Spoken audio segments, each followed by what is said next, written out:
So okay, this is the third class of modern history series which we are doing. In this series we will be completing the modern history, and till now we have completed till Charter Act.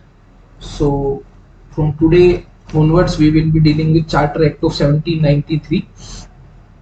We will start from Charter Act of 1793 in earlier classes, that is class number 1 and class number 2 we have completed. I will revise what we have completed in class 1 and class 2. So class 1 के अंदर we have learned the order of the trade in India, that is Portuguese, Dutch, English, Danes, French. Then की factories कहाँ कहाँ establish की थी. French ने सूरत, माई, Gingee, Pondicherry, Chandan Nagar. English ने जो फैक्ट्री एस्टेब्लिश की थी उसके अंदर विलियम हॉकिंस जो था वो कोर्ट ऑफ जहांगीर के अंदर गया था. उसको परमिशन मिल गई थी सूरत की, बट उस मसूलीपट्टनम के अंदर उन्होंने फैक्ट्री एस्टेब्लिश की. एंड देन सूरत और बालासोर के अंदर उन्होंने अपनी फैक्ट्रीज एस्टेब्लिश की. फिर उनके 3 इंपॉर्टेंट फैक्ट्रीज थी, Fort Saint George Bombay, Fort William. Fort Saint George जो था और फोर्ट विलियम जो था वो कलकत्ता के अंदर था. फोर्ट सेंट जॉर्ज जो था वो मद्रास में था, और बॉम्बे जो था इनको मिल गया था. फिर एक नेम आता था फ्रांसिस डे, जिसने लैंड एक्वायर की थी किंग ऑफ चंद्रगिरी से. एंग्लो फ्रेंच वॉर्स और कर्नाटिक वॉर्स की हमने पढ़ी. 3 लड़ाई हुई. Carnatic war 1, 2, 3, 1746 to 48, 49 to 54, 58 to 63. फिर हमने पढ़ा था कि कैसे मुगल एम्पायर था वो डिसइंटीग्रेट हुआ. 3 सूबाज जो इंपोर्टेंट थे वो सेपरेट हुए. जो 3 सूबाज थे उनके अंदर था अवध, बंगाल और हैदराबाद. अवध के अंदर जो था वो सादत खान था, हैदराबाद में निजामुल मुल्क था, बंगाल के अंदर मुर्शीद कुली खान था. 1717 के अंदर फिर क्लास 1 के अंदर हमने पढ़ा कि 1717 के अंदर इन 1717 मुगल एम्परर जो था फारूक सियार था, उन्होंने एक फरमान इश्यू किया था इंग्लिश ईस्ट इंडिया कंपनी को, जो कि कस्टम ड्यूटी फ्री ट्रेड था. 3000 रुपीज एनुअली पे करने थे, और कंपनीज और सर्वेंट्स और एम्प्लॉइज जो थे वो भी अलाउ थे ट्रेड के अंदर, बट उनको कस्टम ड्यूटी पे करनी थी इंडिविजुअल कैपेसिटी के अंदर अगर वो ट्रेड करते थे. Then British occupation of Bengal के अंदर, तो बंगाल की जो किंग्स थे उनके बाद नवाब थे. नवाब के बारे में पढ़ा. अलीवर्दी खान, उनकी 3 डॉटर थी. उनके अंदर सिराजुद्दौला बना. उनके बाद कृष्णा बल्लभ जो था वो भाग गया था. 5 कारण थे जिनकी वजह से बैटल ऑफ प्लासी स्टार्ट हुई 23 जून 1757 को. और कुछ लोगों ने जो कॉन्स्पिरेसी की. फिर रूलर्स में अलीवर्दी खान, सिराजुद्दौला, मीर जाफर, मीर कासिम, मीर जाफर, और लास्ट में निजामुद्दौला. फिर ड्यूअल गवर्नमेंट ऑफ बंगाल के बारे में पढ़ा. उससे पहले बैटल ऑफ बक्सर लड़ी गई थी 23 अक्टूबर 1764 को. उसके अंदर हेक्टर मुनरो का नाम पड़ा. कासिम ने कैसे कैपिटल को शिफ्ट कर लिया था वो पढ़ा. फिर ड्यूअल गवर्नमेंट क्या थी. 3 ट्रीटीज जो हुई थी दीवानी राइट ऑफ बंगाल के रिगार्डिंग. एक ट्रीटी जो हुई थी निजामुद्दौला के साथ, जिससे की ड्यूअल गवर्नमेंट एस्टेब्लिश की गई थी.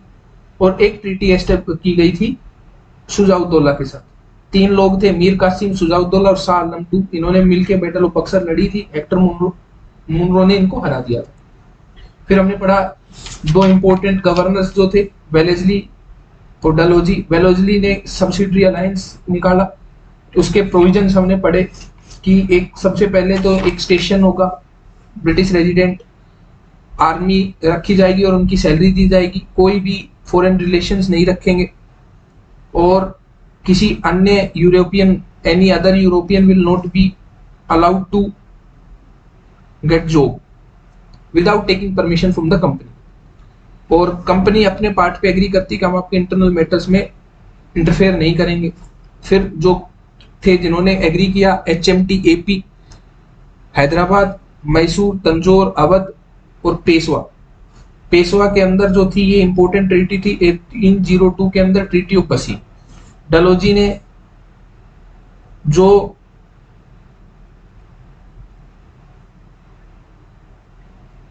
पॉलिसी लगाई थी उसमें थी एक पीसफुल एनेक्सेशन और एक वॉर. वॉर के अंदर उन्होंने पंजाब जीता 1849.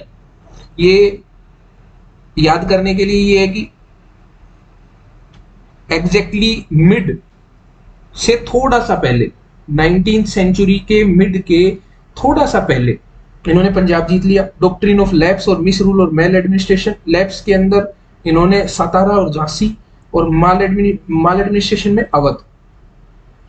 इंडियन सब कॉन्टिनेंट के अंदर ब्रिटिश इंडिया जो थी और कुछ प्रिंसली स्टेट्स थे, तो ब्रिटिश इंडिया को ही ईस्ट इंडिया कंपनी थी वो गवर्न करती थी। तो उसके बाद फिर आए रेगुलेटिंग एक्ट 1773। इसके जो प्रोविजंस थे, इन्होंने एक सीओडी बनाया, सबकी सब रिपोर्ट दी जाएंगी। एक गवर्नर जनरल एग्जीक्यूटिव काउंसिल बनाई गई, उसके अंदर मेजोरिटी और कोरम। 1773 के अंदर वॉरेन हेस्टिंग था, 72 to 85, तो वही लास्ट गवर्नर ऑफ बंगाल था और वही first governor general of Bengal बना। फिर गवर्नर ऑफ बॉम्बे और मद्रास को सबऑर्डिनेट किया गया, गवर्नर जनरल इन काउंसिल और गवर्नर जनरल एग्जीक्यूटिव काउंसिल, और एक सुप्रीम कोर्ट एस्टेब्लिश की गई, एक चीफ जस्टिस और 3 सबऑर्डिनेट जज। एक चीफ जस्टिस का नाम एलिजा इम्पे। अमेंडिंग एक्ट 1781 आया सुप्रीम कोर्ट के लिए कि सुप्रीम कोर्ट ऑफिशियल कैपेसिटी के अंदर किए गए काम के लिए क्वेश्चन नहीं करेगी। फिर पिट्स इंडिया एक्ट आया 1784 में, इन्होंने बीओसी बना दिया। उसके अंदर कितने लोग थे? 6 लोग थे, 2 कैबिनेट मिनिस्टर थे, 4 प्रीवी काउंसिल से थे। बीओसी जनरल सुपरविजन रखेगी ओवर सीओडी, और 2 काम दे दिए गए, एक एडमिनिस्ट्रेटिव फंक्शन और एक कमर्शियल फंक्शन। तो यहाँ पे भी ड्यूअल गवर्नमेंट आ गए। स्ट्रेंथ को 4 से 3 कर दिया गया, तो 3+1 हो गया। गवर्नर ऑफ बॉम्बे और मद्रास को वॉर, रेवेन्यू और डिप्लोमेसी में सबऑर्डिनेट कर दिया गया। फिर एक्ट ऑफ 1786 आया, जिसमें वीटो पावर दी गई गवर्नर जनरल को, पर्टिकुलरली टू कॉर्नवालिस। यहां तक हम पहुंच गए थे। अब आ जाते हैं आगे कि चार्टर एक्ट ऑफ 1793 क्या था, कैसे काम कर रहा है। अब एक स्टोरी थी कि जो कंपनी जब बनाई गई थी तो इनको एक चार्टर दिया गया था। चार्टर मींस ओनली कि from our territory, let us suppose you are the king, then you say कि from our territory you are the sole responsible for the trade which will be happening on the east. So East India Company के अंदर वो जो monopoly थी कि आप ही जाइए, तभी तो उनके पास एक इंसेंटिव था, so that they came here. Otherwise वो लोग क्यों एम्पायर बनाएंगे अगर if there are other companies also taking benefit. So then this charter, Glorious Revolution का भी हमने पढ़ लिया था, तो वो बाद में यूज आएगा। सो नाउ कम्स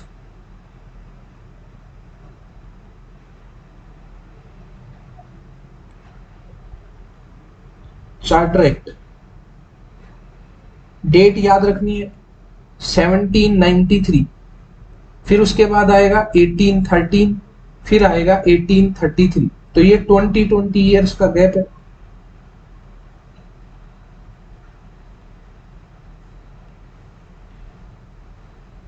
ये आ गया। फिर उसके बाद इसके अंदर इन्होंने बोला कि मोनोपोली जो थी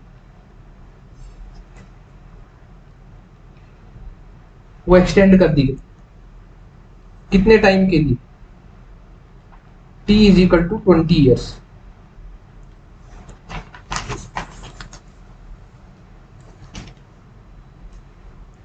अभी देखो, उससे पहले जब हमने पढ़ा था तो ये 86 के अंदर इन्होंने मोनोपोली वीटो पावर दी थी। तो वो वीटो पावर, तो पहला एक ये हो गया, फिर दूसरा जो था वो बोला वीटो पावर वो एक्सटेंड कर दी गई फॉर एवरी गवर्नर जनरल। तो अभी गवर्नर जनरल है,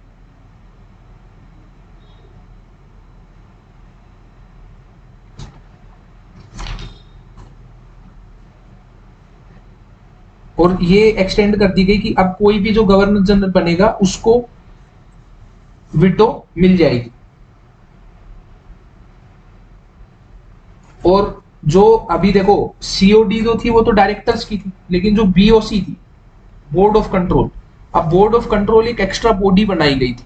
तो इन लोगों ने वहां पे जो इनकी कॉन्स्टिट्यूएंट असेंबली थी उसके अंदर इन्होंने पार्लियामेंट जो थी, सॉरी कॉन्स्टिट्यूएंट असेंबली नहीं, पार्लियामेंट जो थी, तो इनकी जो पार्लियामेंट थी उस पार्लियामेंट के अंदर जाके इन्होंने बोला कि बीओसी की सैलरी कौन दे रहा है, तो इन्होंने कहा कि बीओसी की जितनी भी सैलरीज होगी, जो मेंबर्स होंगे, वो कंपनी के रेवेन्यू से दिया जाएगा और ब्रिटिश ट्रेजरी से नहीं दिया जाएगा।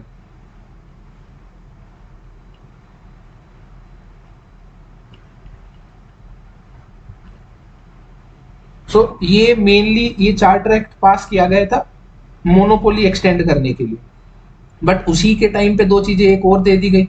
उन्होंने रखा कि पिछले उसको कौन था और एक पैसे का, ये दो चीजें हो गई। फिर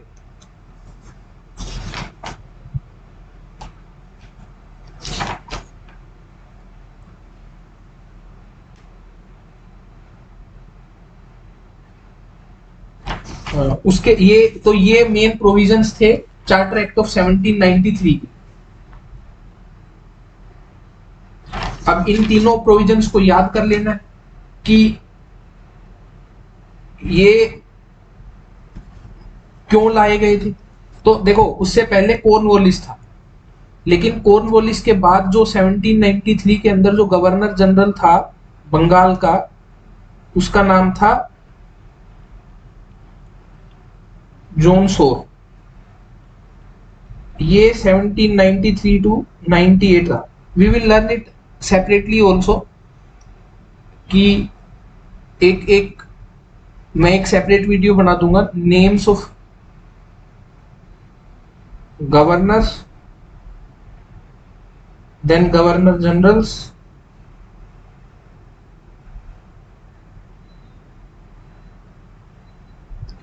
फिर उसके बाद ये बंगाल का था, फिर उसके बाद इंडिया वगैरह आएगा, और ये मतलब वाइस राय वगैरह आ जाएंगे। तो वो वाइस रॉय वगैरह और वो सब की मैं लिस्ट दे दूंगा कि उनका और पीरियड। ये इंपॉर्टेंट है क्योंकि इनको 3 फेज में ऐसे तोड़ के पढ़ेंगे हम, कि एक फेज था लेट अस सपोज 1813 तक का, फिर 1858 तक का, और फिर उसके बाद 1947 का। तो इनके अंदर कौन कौन गवर्नर जनरल्स रहे, तो ये हम एक अलग वीडियो में याद कर लेंगे, बट अभी हम समझ रहे हैं कि वो क्या रहा। तो हमने ये समझ लिया कि चार्टर एक्ट 1793 आया, फिर उसके बाद आया चार्टर एक्ट। तो ये पॉलिटिकल हिस्ट्री के अंदर आ जाता है, बट ठीक है। 1830, अब ये फिर आ गया। इस टाइम के ऊपर कौन था? Lord Minto.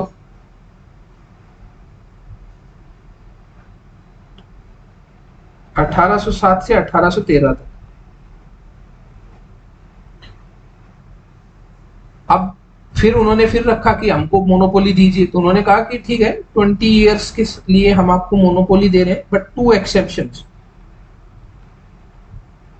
पहली बार में तो उन्होंने मोनोपोली बढ़ा दी थी, अब की बार 2 एक्सेप्शन लगा दी। एक्सेप्शन क्या था? Trade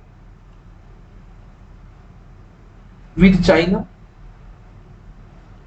and trade in T, क्योंकि टी में बहुत प्रॉफिट हो रहा होगा और चाइना के साथ इन्होंने देखा होगा कि उसमें प्रॉफिट हो रहा होगा। तो उन्होंने कहा कि ये 2 चीजों के लिए अब आप मोनोपोली नहीं रखिए, आप ये दोनों में और भी कंपनी जा सकती है जो कि ये काम कर सकती है, बट बाकी आपकी मोनोपोली एक्सटेंडेड रहेगी।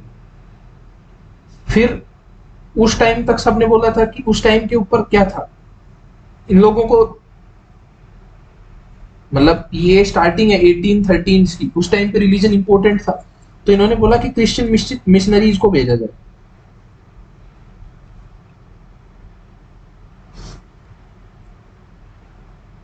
तो ये अलाउ किए गए to enter India and preach Christianity.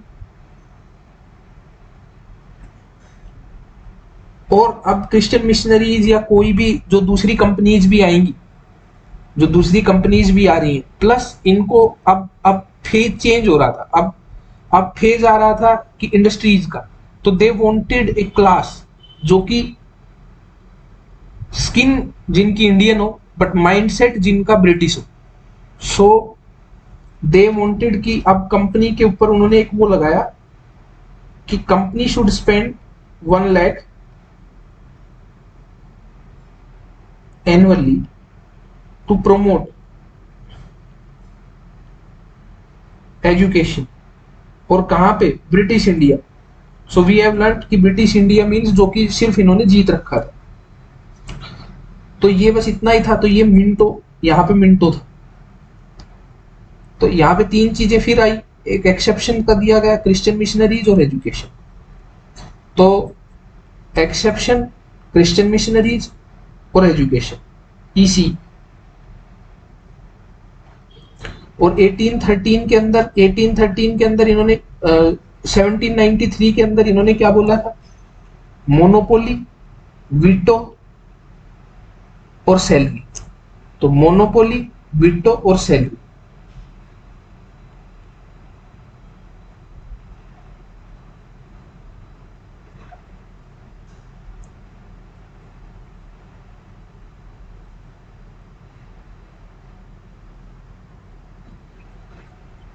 तो मोनोपोली तो इसमें भी है और इसमें भी है। तो मतलब मोनोपोली तो दोनों में रही। और क्रिश्चियन मिशनरीज और ये एजुकेशन, और उसके अंदर सैलरी और वीटो, वीएस इसमें इंपॉर्टेंट है, वीएस। और इसमें सी। ठीक है। फिर आ जाता है 1833 का act, charter act.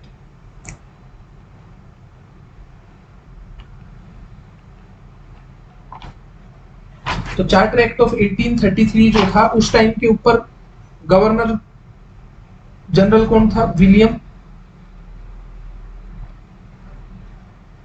Bentinck, 1828 to 35। It is also called as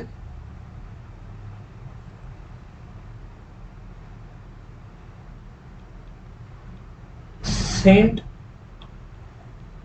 Helena Act. और ये अफ्रीका से रिलेटेड था, मतलब ये सेंट हेलेना जो था ये उससे रिलेटेड था।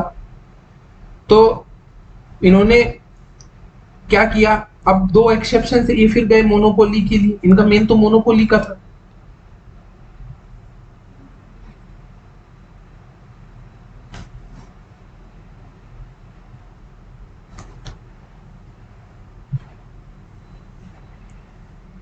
सो देखो, मैं शायद यहाँ पे कुछ अलग बता गया। चार्टर एक्ट ऑफ 1813 के अंदर जो मोनोपोली थी, इसके अंदर मोनोपोली एंड कर दी गई थी। ये नेक्स्ट 20 इयर्स के लिए दो एक्सेप्शंस के लिए रखी गई थी, सिर्फ trade with China and trade in T, कि ये दोनों आप मोनोपोली रखोगे, क्योंकि बाकी सब चीजों के लिए खोल दी थी कि अगर कोई और कंपनी आके कोई और चीज की ट्रेड और करना चाहती है तो देन दे आर अलाउड। और उसी के लिए इन्होंने ये एजुकेशन और क्रिश्चियन मिशनरीज भेज दिए थे। अब इन्होंने बोला कि अब कोई मोनोपोली नहीं, तो मोनोपोली एंडेड। तो मोनोपोली तो पहले भी एंड हो गई थी। तो दो एक्सेप्शंस जो थे वो भी एंड कर दिए गए। प्लस प्रॉपर्टी राइट्स दे दिए गए कि प्रॉपर्टी परचेज कर सकते हो एंड सेटल।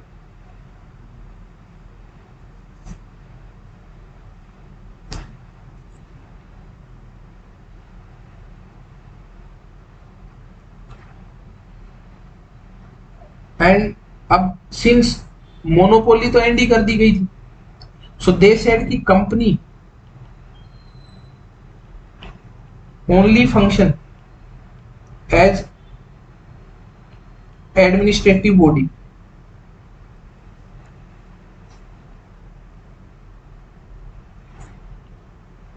एंड फोर्थ जो पॉइंट था,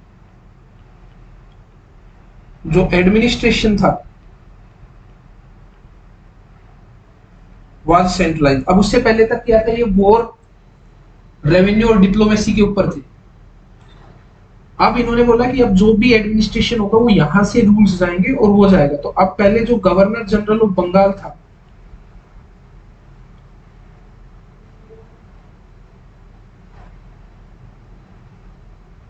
उसको अब बना दिया गवर्नर जनरल ऑफ इंडिया। तो देखो, पहले हमने पढ़ा था वॉरेन हेस्टिंग, अब हम पढ़ रहे हैं विलियम बेंटिक। तो विलियम बेंटिक जो था वो कौन था, 1828 से 1835 तक, और ये रूल निकला 1833 में। तो 1828 से 33 तक ये कौन था, गवर्नर जनरल ऑफ बंगाल, और 33 to 35 governor general of India.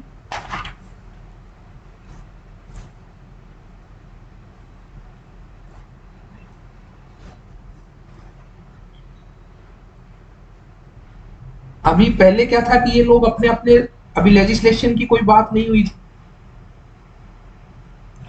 अब लेजिस्लेशन भी सेंट्रलाइज किया गया। इससे पहले वो अपने अपने रीजन के लिए लॉज बना रहे थे, अब सेंट्रलाइज किया गया। तो governor of Bengal, sorry Bombay, and governor of Madras, इनको क्या किया गया, डिप्राइव किया गया, किससे, पावर ऑफ मेकिंग लॉ से। Now they could only suggest matter to governor general, so now it will be India, governor general of India।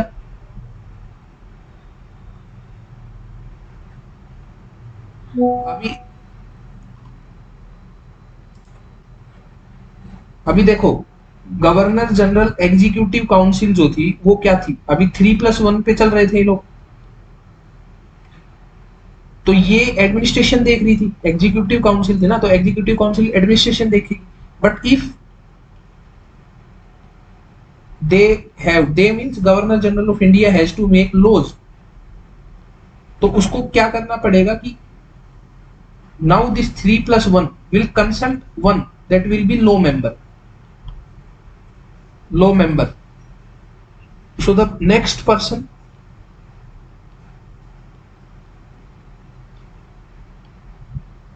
is called as law member of council, and this law member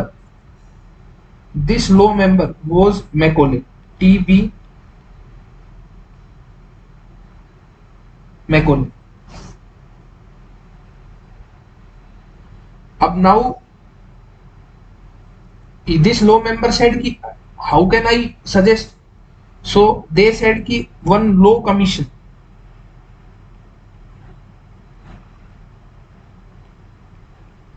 to be constituted।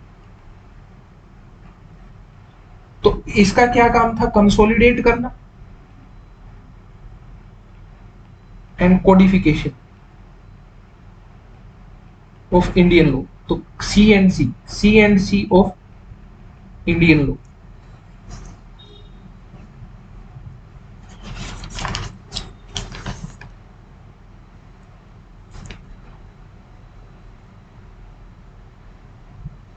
So then इन्होंने consolidate किया Indian laws को, और ये Indian laws जो ये law commission था, this was constituted by T B. Macaulay. 1833 में था, 1837 के अंदर इन्होंने ये लॉ ये किया, और ये एक्सेप्ट जो लॉज किए 1860s में लॉज एक्सेप्ट कर लिए, आईपीसी, सीपीसी और CrPC. This is criminal procedure.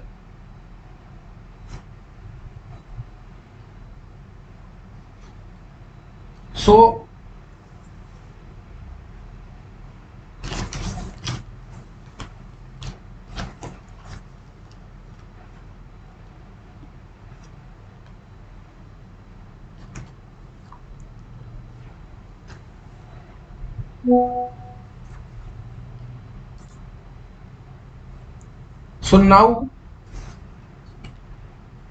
now they said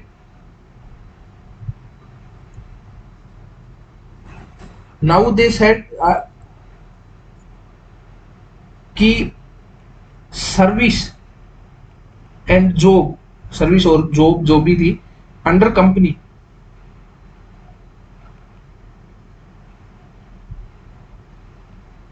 was open for all। तो अब कोई जो जॉब थी, otherwise they restricted the services and jobs under the company only for Britisher, and now they opened it for all Indians। and this word caste, gender, place of birth, etc., this comes here. And then they also said कि British government of India. So what is this British government of India? ये जो governor general of India था, यही British government should take steps to improve condition of slaves. So now we understood this 1833 in totality. तो 1833 के अंदर जो चीजें हो रही थी ये काफी इंपॉर्टेंट था 13 और 1793 के रेस्पेक्टिव में। तो एक तो इन्होंने क्या किया, मोनोपोली पे काम किया, तो मोनोपोली बिल्कुल एंड कर दी गई। तो एंड कर दी गई, अब मोनोपोली एंड हो गई तो ये किस चीज के लिए की गई, सिर्फ एडमिनिस्ट्रेटिव बॉडी बनाई गई। और अगर मोनो तो दूसरे लोग आएंगे तो क्या करेंगे, परचेज करेंगे प्रॉपर्टी। तो एक तो हेडिंग हो गई ये। फिर उसके बाद अब एडमिनिस्ट्रेशन करेगी तो एडमिनिस्ट्रेशन के रिगार्डिंग लॉज बनाए। तो एडमिनिस्ट्रेशन के अंदर इन्होंने क्या किया, इन्होंने बोला कि सेंट्रलाइज करो इसको। इसी के अंदर हम लेजिस्लेशन भी पढ़ सकते हैं। तो लेजिस्लेशन में इन्होंने क्या किया, लेजिस्लेशन भी सेंट्रलाइज किया। तो governor Bombay, governor Madras are subordinate to governor general of India. इसका नाम याद रखने के लिए WB, ठीक है। और ये इससे 5 साल पहले और 8 साल बाद, सॉरी 2 साल बाद, तो टोटल इसका जो टाइम पीरियड था वो 7 साल का था, 35 तक।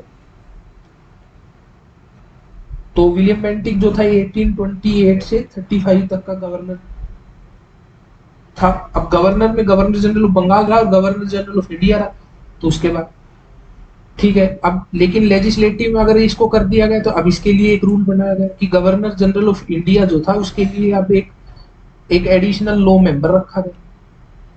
अब लॉ मेंबर था तो इसको लॉ कमीशन बनाया गया। लॉ कमीशन बनाया गया तो 1837 में और कोडिफाई कर लिया गया। और फिर इन्होंने बोला कि जो लोग काम करेंगे वो कैसे करेंगे, तो इन्होंने बोला कि एक चीज की गई सर्विसेज के अंदर, कि सर्विस या काम में। तो इन्होंने बोला कि एक तो जॉब्स ओपन कर दी और दूसरा स्लेव्स के लिए काम किया।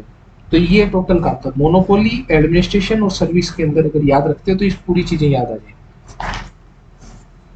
फिर आ जाता है चार्टर एक्ट ऑफ 1853।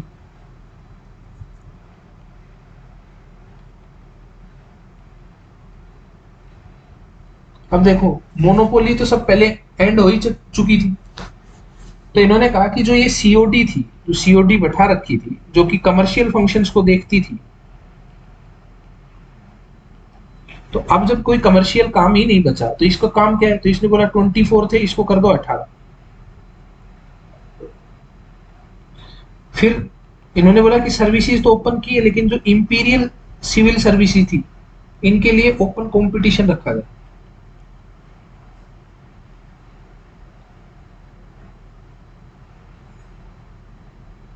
तो open competition was introduce for ICS। First exam जो हुआ वो हुआ 1855। अब देखो 1813 से ये लोग एजुकेशन पे स्पेंड भी कर रहे थे और जो कुछ रिच इंडियंस थे वो लोग पढ़ भी रहे थे। एंड फर्स्ट इंडियन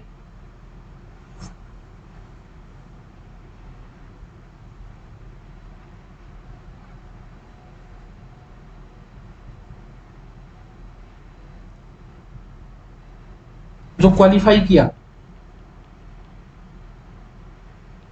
वो 1863-64 के अंदर SN टैगोर, ये टैगोर वही रविंद्रनाथ टैगोर वाला,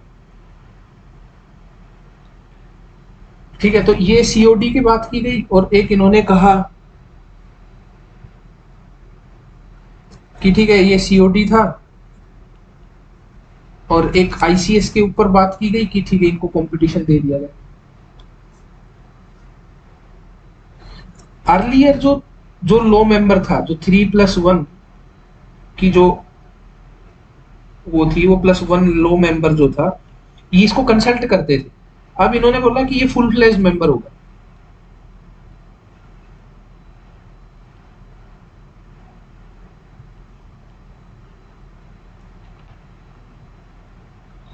प्लस इन्होंने बोला कि 6 एडिशनल मेंबर्स वर एडेड। तो नाउ दिस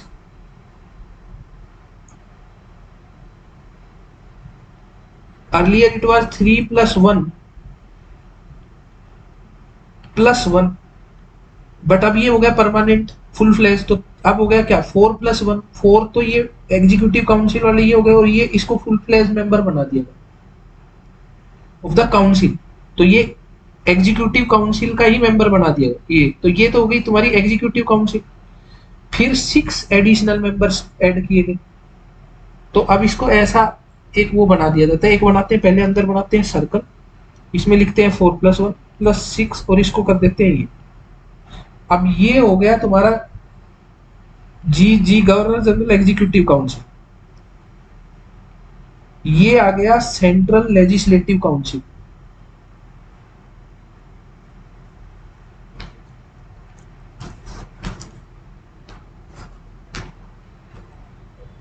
और इसने एक लॉ पास किया गया, एक यहां से अब लॉ पास होंगे, ये लेजिस्लेटिव काउंसिल हो गई।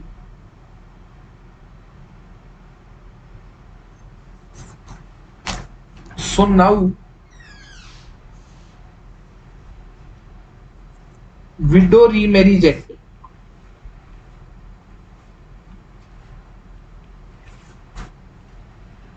in 1856. So it is similar to Council of Ministers plus Prime Minister plus MPs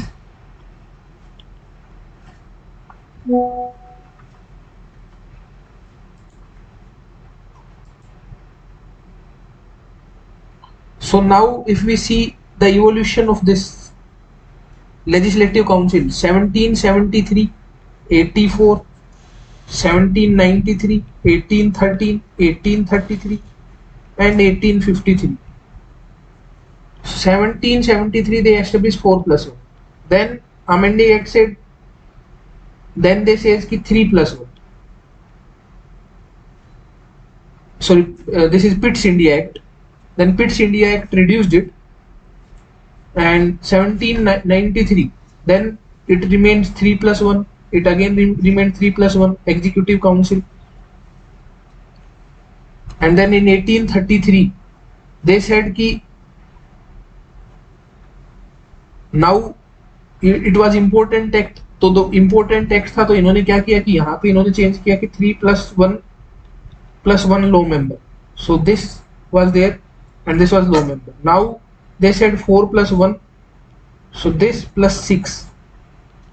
So this is how it evolved. Now next we will study about British land revenue policies. Thank you.